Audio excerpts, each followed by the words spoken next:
Vous écoutez Bretagne 5, c'est la matinale, on est ensemble jusqu'à 9 heures, mais pour le moment, il est 8h16. Bretagne 5, l'invité de la matinale. Et ce matin, notre invité politique de la matinale est Antoine Ravard. Il est premier secrétaire du Parti Socialiste des Côtes-d'Armor. D'Armor, voilà, je vais y arriver. Et il est avec nous ce matin. Bonjour Antoine Ravard. Bonjour Stéphane Hamon. Voilà, alors je soigne ma voix, vous l'aurez compris, mais ça ne va pas nous empêcher de parler politique ce matin et de parler de symboles pour commencer cette interview de la matinale avec cette panthéonisation, hein, c'est le terme choisi, de Manouchian et de ses camarades. On y voit un grand symbole effectivement de la République reconnaissante à ceux qui ne sont pas nés sur son territoire. Oui Stéphane Hamon, vous avez raison. Moi j'ai regardé hier soir, comme des millions de Françaises et de Français, une cérémonie extrêmement émouvante. Un moment fort pour la nation française, puisqu'enfin la résistance étrangère à l'occupant nazi est entrée au Panthéon, parce qu'il faut le rappeler, Missak Manouchian était membre des francs-tireurs et partisans, main-d'œuvre ouvrière immigrée, qui était une spécificité dans cette mouvance de la résistance. C'est un moment important de notre histoire, je le disais, et je veux le dire ce matin, parce que ici, en Côtes-d'Armor, l'année 2023 a été marquée par une recrudescence sans précédent, depuis des décennies, d'actes d'une extrême droite raciste, fasciste, antisémite, avec notamment la profanation et la dégradation de lieux de souvenirs, de mémoire, de recueil, en hommage aux morts de la Seconde Guerre mondiale, juifs, non-juifs, combattants, non-combattants, et notamment de résistants. Et je pense bien sûr au site de la Butte Rouge, profané l'année dernière, non loin d'ici, à Pleuc, l'Ermitage. Et donc je crois que c'est une cérémonie à la fois importante sur le plan du symbole, vous l'avez dit, mais c'est une cérémonie importante sur le plan de la politique et de la cohésion nationale. C'était une cérémonie pleine d'émotions, faisant de Missak Manouchian, qu'Aragon appelait un Français de préférence, enfin un héros éternel de la patrie française. Avec, j'allais presque dire un double symbole, alors qu'il y a quelques jours nous quittait Robert Badinter, qui s'est beaucoup battu. Alors, on connaît ses combats contre la peine de mort, pour la reconnaissance de l'homosexualité, en tout cas la dépénalisation de l'homosexualité, mais aussi ses combats contre l'obscurantisme, contre le retour de la haine, hein, c'est ce qu'il appelait de ses mots. Là aussi, un grand homme, un homme à la carrière professionnelle d'abord, immense, avec des plaidoiries qui ont marqué l'histoire des assises françaises, en tout cas de celle du XXe siècle, contre la peine de mort, beaucoup remportées d'ailleurs avant l'élection présidentielle, avant qu'il se fasse dans une grande lignée historique qui allait de Condorcet, son maître de pensée à Victor Hugo. Il s'est fait finalement le dernier des défenseurs de l'abolition de la peine de mort, et il a eu l'honneur d'être celui qui a eu finalement gain de cause en 1980, quelques semaines à peine après l'élection de François Mitterrand, qui, je le rappelle, petite leçon pour celles et ceux qui nous gouvernent aussi, ont fait cette loi majeure d'un point de vue humain contre les sondages, qui prédisaient qu'une majorité de Français étaient pour le maintien de la peine de mort. Et on se souvient d'ailleurs des hordes de personnes venues menacer Robert Badinter lui-même de mort sous les fenêtres de la chancellerie, le ministère de la Justice, place Vendôme à Paris. Là aussi, le Parti socialiste, en ce qui concerne Robert Badinter, a demandé la panthéonisation future. La famille l'a accepté, et le président de la République, tant mieux, a dit qu'il y était aussi favorable. Évidemment, ça prendra un petit peu de temps, mais comme vous l'avez dit, Robert Badinter est de ces personnes, et il y en a très peu, qui mérite faire partie de ces grands hommes, puisque c'est ce qui est écrit sur le fronton du Panthéon, tant il a incarné finalement et la nation française, mais l'humanité dans son ensemble, à travers de nombreuses lois, mais notamment les deux que vous avez mentionnées, l'abolition de la peine de mort et la dépénalisation de l'homosexualité. Avec une grande conscience, parce que c'est une conscience, Robert Badinter, qui disparaît, grande conscience du XXe siècle, du 21e siècle naissant. Est-ce qu'il faut être vigilant? Il disait souvent aussi, Robert Badinter, que les combats ne se terminaient pas. Est-ce qu'il faut être vigilant aujourd'hui, alors que Robert Badinter part dans un climat quand même très particulier? Et oui, je crois qu'il faut profiter de ces moments pour rendre hommage, mais pour analyser précisément ce qui était dit et pour écouter les avertissements. Et vous avez raison, l'avertissement principal de Robert Badinter, c'était de dire que les combats que sa génération avait pu gagner n'étaient jamais totalement gagnés et que les générations suivantes devaient poursuivre le combat pour l'égalité, pour la liberté, pour la justice, pour l'humanisme et contre l'extrême droite dans toute son envergure. Et je crois qu'effectivement, il faut que les jeunes générations tirent enseignement des combats de Robert Badinter, qu'il a incarné jusqu'à la fin de ses jours. Moi, je me souviens d'un discours qu'il a prononcé, c'était en 2009, je crois, lors du premier congrès international de lutte contre l'homophobie qui s'était tenu au Quai d'Orsay à Paris. Il avait tenu un discours absolument fantastique où il continuait de porter le flambeau de la lutte contre l'homophobie à l'échelle internationale, puisqu'il y a toujours dans le monde aujourd'hui, même si le combat est gagné sur le plan du droit en France, il y a toujours dans le monde des femmes et des hommes qui meurent parce que homosexuels, et il y a toujours en France, même si la loi a changé, des femmes et des hommes qui subissent des coups, des agressions physiques ou verbales parce que homosexuels. Donc le combat, bien que gagné sur le point du droit, n'est jamais totalement gagné sur le plan de la morale et des pratiques. Alors, la vigilance, aujourd'hui on en parle beaucoup de cette vigilance politique, à un moment où l'Europe est en train de craquer un petit peu au niveau politique, où l'on voit ressurgir, en particulier dans certains pays, des partis politiques plutôt classés à l'extrême droite. Là aussi, est-ce qu'on a loupé quelque chose? Est-ce qu'il s'est passé quelque chose qu'on n'a pas su analyser en amont? Effectivement, il y a une montée de l'extrême droite assez inquiétante en Europe et la France est bien placée malheureusement dans ce phénomène avec une extrême droite qu'on nous prévoit, si on ajoute les listes, à plus de 40% aux élections européennes du 9 juin prochain. Il y a de l'extrême droite aujourd'hui au pouvoir dans plusieurs pays d'Europe, en Hongrie, en Slovaquie, et aux Pays-Bas demain, puisque les élections ont été remportées. Moi, je ne peux pas vous dire... Posteriori, s'il y a des choses qu'on n'a pas su voir, ce que je peux vous dire moi, parce qu'aujourd'hui je suis un homme politique engagé au quotidien, c'est que nous sommes dans l'action, nous au Parti Socialiste, moi je le suis, dans un territoire comme les Côtes-d'Armor, je le disais, où l'extrême droite a longtemps été considérée comme faible, et finalement l'année dernière s'est manifestée, elle se manifeste à la fois électoralement, mais aussi par sa frange la plus violente, comme je le rappelais il y a quelques minutes. Il faut que les partis politiques, le Parti Socialiste en premier, s'engagent pleinement pour déconstruire le récit de l'extrême droite, déconstruire le récit d'extrême droite d'un point de vue moral, bien évidemment. Il faut le redire. L'extrême droite, c'est un camp politique qui est raciste. Le Rassemblement national, qui était présent hier, malgré les demandes de la famille d'ailleurs, à la cérémonie de panthéonisation de Manoukian, a été fondé par ceux que Manoukian a combattu, par un ancien Waffen-SS. Et il faut le dire et le redire sans discontinuer. Mais il faut aussi s'attaquer au programme économique et social du Rassemblement national et de l'extrême droite. C'est une illusion la plus totale. Un seul exemple, je sais qu'on en parlera après, mais c'est la question des agriculteurs. Oui, on va y venir. Oui. Le Rassemblement national se dit être le défenseur de la ruralité, des campagnes et donc des agriculteurs. La réalité, c'est qu'ils ont voté la PAC profondément inégalitaire à Bruxelles, alors que la gauche, le Parti socialiste en tête, s'y est opposé.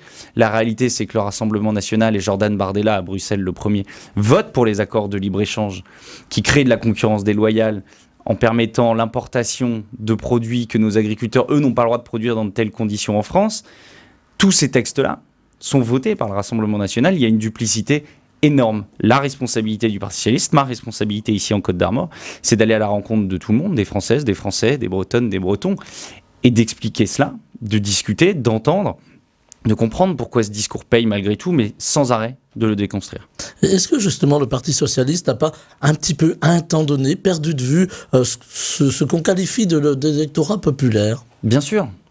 Bien sûr que le Parti socialiste a une part de responsabilité dans les échecs électoraux qui sont les siens et dans l'échec moral qui est le sien, d'avoir effectivement perdu le soutien de celles et ceux que nous souhaitons et que nous prétendons défendre. Mais ça, le Parti socialiste en a pris conscience. Il y a aujourd'hui une nouvelle génération au Parti socialiste aussi, ça ne vous aura pas échappé, qui prend des responsabilités ici localement et puis également à l'Assemblée. Demain, je le souhaite, au Parlement européen, il y a plusieurs jeunes représentants qui ne sont pas encore élus, qui sont très bien placés sur la liste des socialistes pour accéder au Parlement européen. Donc bien sûr, on a une part de responsabilité. Cet aveuglement, il est révolu aujourd'hui et de nouveau, nous tournons vers une analyse du monde et de la société qui nous permettent de parler à celles et ceux que nous souhaitons défendre et donc prioritairement aux Françaises, aux Français qui vivent de leur travail. Ici, les agriculteurs, je l'ai dit, les ouvriers de l'agroalimentaire, les personnes qui travaillent dans les nombreux services que nous sollicitons au quotidien les artisans, les commerçants. Et de nouveau, nous devons porter un discours premièrement dirigé vers eux.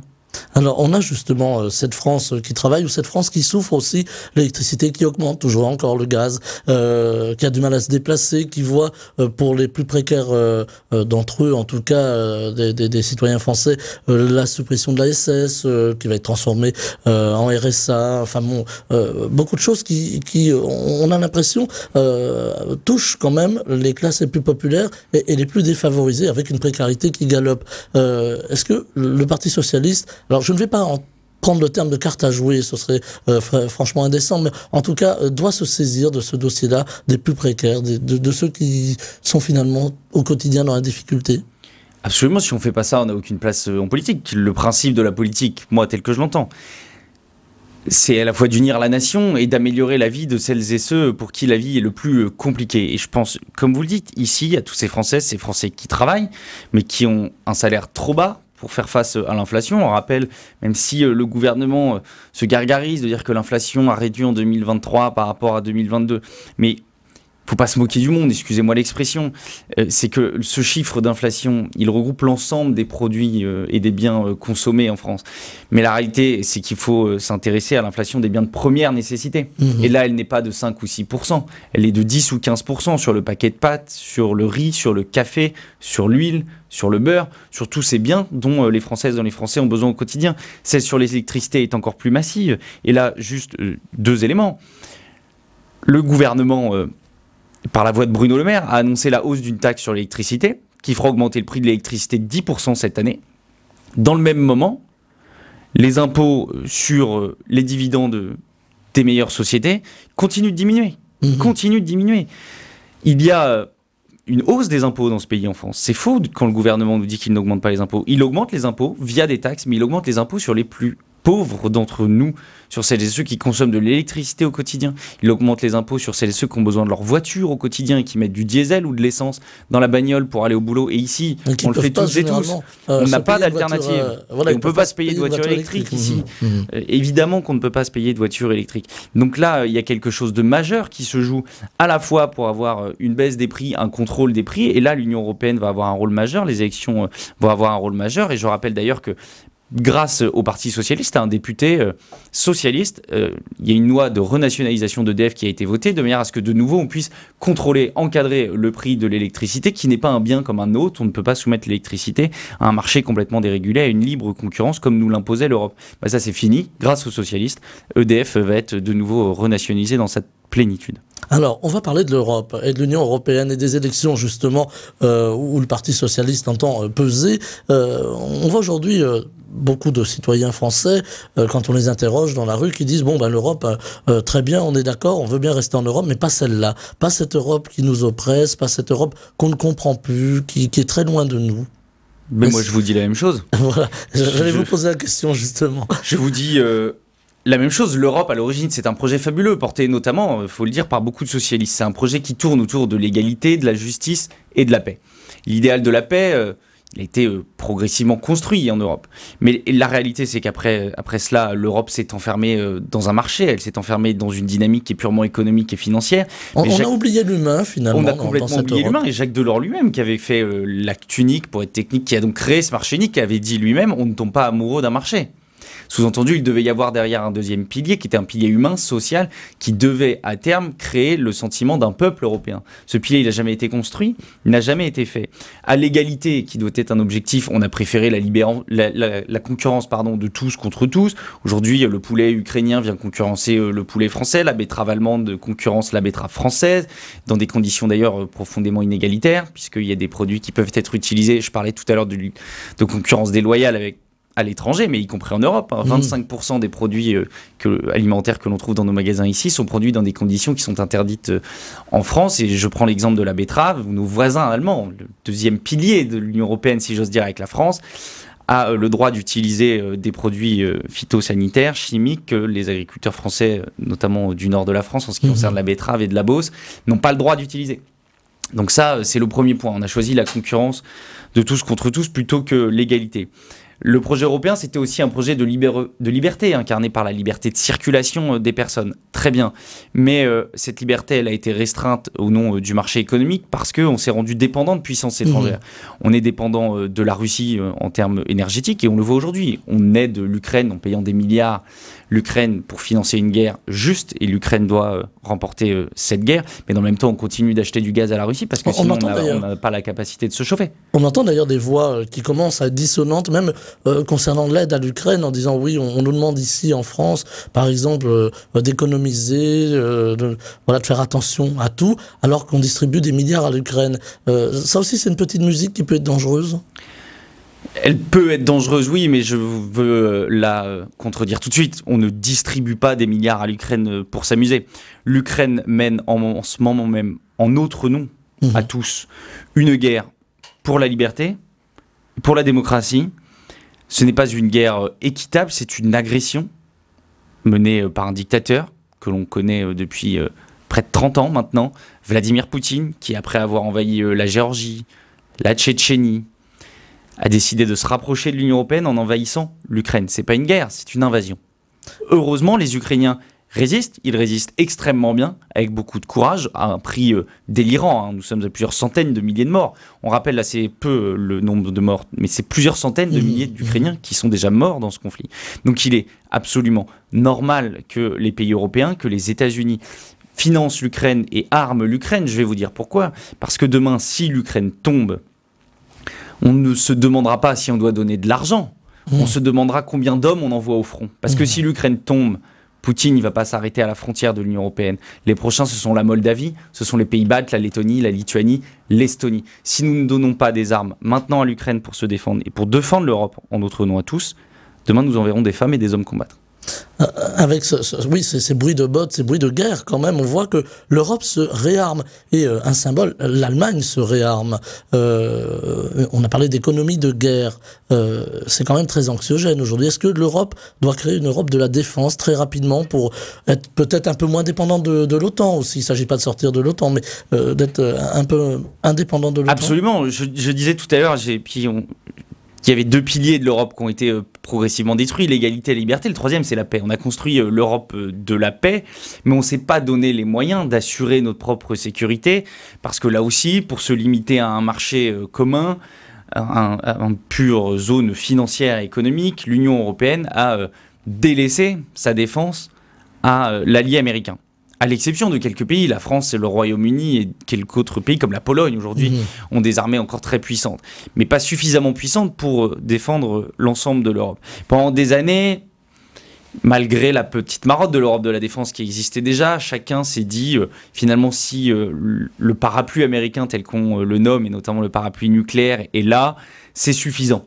La réalité, c'est qu'aujourd'hui, il y a une perspective affolante, désastreuse. C'est le 5 novembre 2024, c'est les élections présidentielles américaines. Et j'alerte tout le monde, Donald Trump, s'il est réélu président de la République aux États-Unis, il a dit qu'il encouragerait Vladimir Poutine à envahir les pays de l'OTAN qui ne payent pas suffisamment pour leur défense nationale. Il a dit également qu'il ne s'occuperait pas finalement de ces pays-là. Évidemment, il ne s'occupera pas de la défense de l'Union européenne. Donc aujourd'hui, l'Europe est un nain diplomatique et surtout militaire. Elle a quelques mois devant elle pour faire demi-tour dans cette impasse dangereuse et enfin se reconstruire les instruments d'une puissance. Et la puissance, c'est évidemment une armée européenne, une défense européenne. Mais la puissance, c'est aussi une souveraineté alimentaire pour pouvoir s'alimenter, y compris lorsqu'il y a des guerres. C'est une souveraineté énergétique pour arrêter de dépendre de la Russie. Et c'est aussi une souveraineté sanitaire. On en parle un petit peu moins, mais rappelons-nous de tous les débats sur ce sujet et sur la production de médicaments, notamment de masques en France, au moment de la pandémie de Covid, il y a quelques années de cela. Donc on a compris une Europe qui se réarme, je reprends le terme, à plusieurs niveaux. C'est court, quelques mois pour se réarmer, pour faire face dans un contexte géopolitique qui bouge. On voit aussi la Chine qui pose ses pions un petit peu partout dans le monde. Et puis il y a aussi un autre sujet plus épineux, le sujet des migrations, des migrants qui nous rejoignent ici en Europe, qui essaient de venir trouver un monde meilleur. Là aussi, on a l'impression que l'Europe est un peu débordée par cet afflux de migrants. Alors là, il ne s'agit pas de juger évidemment, mais simplement comment faire. Alors comment faire ? D'abord, rappeler deux choses. C'est qu'en début de l'émission, on a parlé de deux illustres personnages, Missak Manoukian et Robert Badinter. Missak Manoukian était lui-même un immigré, Robert Badinter un fils d'immigré. Je veux le dire parce que c'est un petit peu important de ramener de l'humanisme et un petit peu d'histoire lorsqu'on aborde ces sujets à l'époque actuelle où ils sont bien souvent abordés d'un point de vue, si ce n'est raciste, à minima xénophobe. Il y a aujourd'hui, il faut poser les chiffres, moins de migrants en pourcentage de la population en Europe qu'il n'y en avait il y a un siècle. Ça, c'est le premier élément. Ça ne veut pas dire qu'il n'y a pas un sujet, mais je veux déjà qu'on le dépassionne, ce sujet. Si on veut de l'efficacité politique, il faut dépassionner le sujet. Mais oui, il y a une priorité aussi aujourd'hui de l'Union européenne, c'est d'être capable de protéger ses frontières, d'être capable de choisir qui rentre sur le territoire national, en ce qui concerne la France, et européen pour nos pays voisins, et puis de mener une politique d'intégration. Mais la politique d'intégration, elle se fait à l'échelle des États. Et là-dessus, force est de constater qu'il y a un échec absolu du président de la République et du ministre de l'Intérieur Gérald Darmanin, notamment via la dernière loi immigration. Le Parti socialiste avait défendu des mesures pour l'intégration, notamment deux majeures.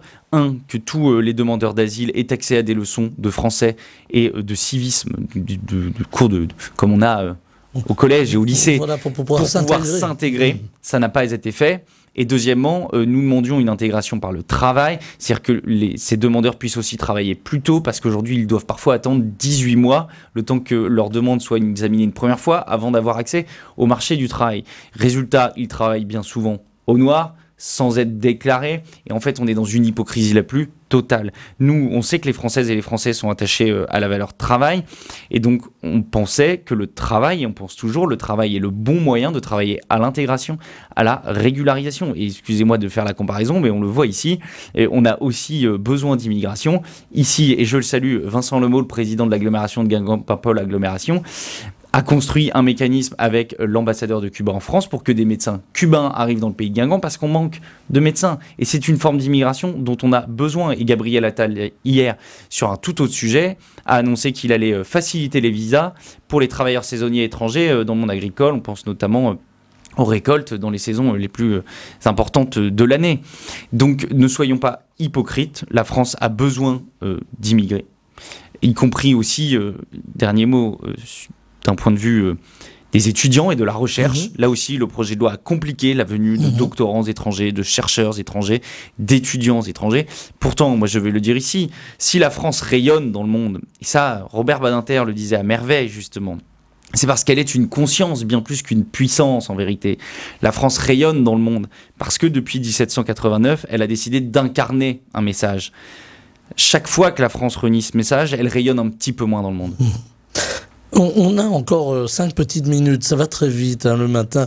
Antoine Ravard, on va parler des agriculteurs qui sont dans la rue à nouveau, qui sont en colère, qui ont le sentiment de ne pas avoir été entendus, écoutés. À 48 heures du salon de l'agriculture, j'allais presque dire ça fait désordre. Oui, alors les agriculteurs se sont mobilisés depuis plusieurs semaines et moi j'ai été plusieurs occasions, plusieurs jours à leur rencontre, notamment au rond-point de Trémorel, et je les salue si certains nous écoutent, parce que nous avons eu des discussions extrêmement intéressantes, même si nous n'étions pas systématiquement d'accord. Moi, qu'est-ce que je retiens des discussions que j'ai eues avec les agriculteurs sur le terrain, avec les syndicats agricoles, ici et à Paris? Deux sujets. D'abord, une demande de dignité. Moi, je n'ai pas entendu ici de gens condamner l'Union européenne, condamner le pacte vert, comme certains essayent de nous faire croire dans les médias. C'est pas ça du tout que j'ai entendu. On a même entendu que les agriculteurs étaient à l'extrême droite. Oui, mais ça, c'est là aussi un discours, malheureusement, y compris d'une certaine gauche. Et vous inquiétez pas que je porte ce message auprès de cette certaine gauche, en leur disant qu'ils n'ont absolument rien compris à ce qu'était et la ruralité et le monde agricole. Mais ce que j'ai entendu, c'est une demande de dignité. C'est quoi la situation d'un agriculteur aujourd'hui? Je pense qu'on la connaît ici, mais je vais la rappeler quand même. C'est des gens qui travaillent à peu près plus que tous les autres. 70, 80, 100 heures par semaine. Encore un article ce matin dans le Télégramme sur 2 exploitants laitiers à Saint-Gildas qui travaillent de près leur déclaration 12 à 13 heures par jour. Je vous laisse faire le calcul, mais ça fait, si je ne me trompe pas, plus de 80 heures par semaine. Pour un salaire où ils disent qu'ils ne se payent finalement pas, en tout cas au-delà de leur prix de revient. Donc on a des gens qui travaillent plus, qui sont à peine payés, qui n'ont pas de congé, et qui ont le sentiment d'être soumis, et ils ont raison, à une concurrence déloyale. C'est absolument insupportable. Une concurrence déloyale à 2 niveaux. Je l'ai abordé d'abord une concurrence déloyale d'un point de vue commercial, puisqu'on leur impose des règles, notamment écologiques, que l'on n'impose pas à des produits qui sont importés. Donc on a des industriels qui en profitent pour importer des biens venant de l'étranger et pour les vendre moins cher. Donc il y a d'abord cette concurrence déloyale contre laquelle il faut lutter à l'échelle de l'Union européenne. Mais là, il faut aussi être très franc, je l'ai dit, et l'extrême droite et le parti d'Emmanuel Macron ont voté pour les accords de libre-échange et pour la dernière PAC, qui sont à l'origine de cette inégalité profonde que subissent les agriculteurs. Le Parti socialiste s'y est opposé et s'y opposera de nouveau demain à Bruxelles. Et puis la deuxième demande que j'ai entendue, la deuxième source d'inégalité, elle est interne. C'est-à-dire que les agriculteurs, c'est des travailleurs, c'est des chefs d'entreprise, ils créent de la valeur ajoutée. Cette valeur ajoutée, il n'y a pas de secteur dans lequel elle est de manière aussi scandaleuse, aussi mal répartie. Aujourd'hui, les agriculteurs prennent très peu de la valeur ajoutée. Tout va aux transformateurs, aux industries de l'agroalimentaire et aux grandes surfaces qui ne jouent pas le jeu de la loi Egalim. On a vu Bruno Le Maire dire qu'enfin, il allait se battre pour faire appliquer la loi Egalim par ses services. On parle bien d'une loi Egalim 2. Hein. La loi Egalim 2, même 3. 3 même. Et je suis ravi d'entendre Bruno Le Maire dire qu'il va secouer ses services. Je suis un petit peu surpris de voir que sur ce sujet, il faille des mobilisations pendant plusieurs semaines pour qu'un ministre se contente de dire on va appliquer la loi, parce qu'en réalité, il n'a dit ni plus ni moins qu'il allait se mettre à faire appliquer la loi. Il y a d'autres lois qui s'appliquent bien plus vite. En général, je suis un petit peu surpris qu'il ait eu besoin de ça pour cela. Mais donc, nous, on veut se battre pour que la valeur ajoutée soit mieux répartie. Pour ça, il faut des prix planchers à minimum au coût de revient. Il n'est pas acceptable que les agriculteurs continuent parfois à vendre à perte. Donc, il faut des prix planchers. Il faut forcer aussi les industries agroalimentaires à négocier les prix d'achat en France pour appliquer la loi Egalim. On sait que le patron de la FNSEA lui-même, M. Rousseau, a été pris la main dans le sac. Il négocie les prix des huiles Le Sieur, dont il est le patron via le groupe Avril, à l'étranger pour pas appliquer la loi Egalim. Il est jugé parti dans cette affaire. Et ça, c'est proprement inacceptable. Donc nous sommes aux côtés des agriculteurs. Moi, je continuerai d'aller à leur rencontre dans le département et je serai la semaine prochaine 3 jours au Salon de l'Agriculture et notamment lundi aux côtés du premier secrétaire du Parti Socialiste. On va devoir se quitter parce que ça va très vite. Il y a encore plein de sujets, mais vous allez revenir. On parlera aussi des européennes tout au long de cette campagne qui s'annonce. Un petit mot aussi. On parle beaucoup de CNews en ce moment. Voilà, je voulais entendre un petit peu. J'ai posé la question à quelques-uns des invités de la matinale. Je voulais vous entendre un petit peu sur le sujet. Doit-on interdire une chaîne de télévision en France? C'est un petit peu le débat que l'on entend poindre un petit peu dans les médias. Interdire une chaîne de télévision, non. Et je ne crois pas que ce soit le sujet. Ce que l'ARCOM, l'autorité de régulation de la télécommunication et de l'organisation des médias, en gros pour le dire simplement, a dit à CNews, si j'ai bien compris, et ça je suis d'accord avec la recommandation de l'ARCOM, et que dans les invités politiques, il fallait une meilleure répartition entre les différentes sensibilités politiques. Et ça, c'est un fait qu'il y a malheureusement certaines chaînes, notamment une chaîne d'opinion comme CNews, qui véhiculent des idéologies d'extrême droite sans permettre des avis contradictoires. Or, il s'agit d'une chaîne gratuite. C'est aussi cela la différence avec les chaînes d'opinion qu'on peut connaître à l'étranger, mais qui sont payantes. C'est absolument différent. Et je tiens à insister sur ce point. C'est pour ça d'ailleurs que l'ARCOM a le droit de demander une régulation. C'est parce que c'est une chaîne gratuite, disponible et accessible pour tout le monde. Donc, moi, je suis pour le pluralisme dans les médias. Il faut évidemment entretenir la liberté des médias. Et d'ailleurs, j'en profite pour conclure sur les élections européennes, parce que, pardonnez-moi, mais c'est la perspective politique, moi, qui m'intéresse en tant que militant, que puisque le gouvernement nous l'a refusé, nous défendrons, nous, à Bruxelles, une loi interdisant la concentration capitalistique dans les médias. Pour le dire très simplement, c'est-à-dire que nous voulons limiter la capacité de certains milliardaires à posséder de trop nombreux médias. Voilà, alors vous êtes sur Bretagne 5, qui n'est pas possédé par aucun milliardaire. Et on vous en remercie. Voilà, qui a aussi un temps d'antenne, on l'espère, le plus équitable possible entre les différentes sensibilités politiques, et on continuera à le défendre en tout cas. Merci infiniment Antoine Ravard d'avoir été avec nous. Je rappelle que vous êtes premier secrétaire du Parti Socialiste des Côtes-d'Armor et vous étiez avec nous en direct dans la matinale. Je vous en remercie. Je vous souhaite une très belle journée. Bonne journée à vous. Bretagne 5, Stéphane Hamon, le 7-9.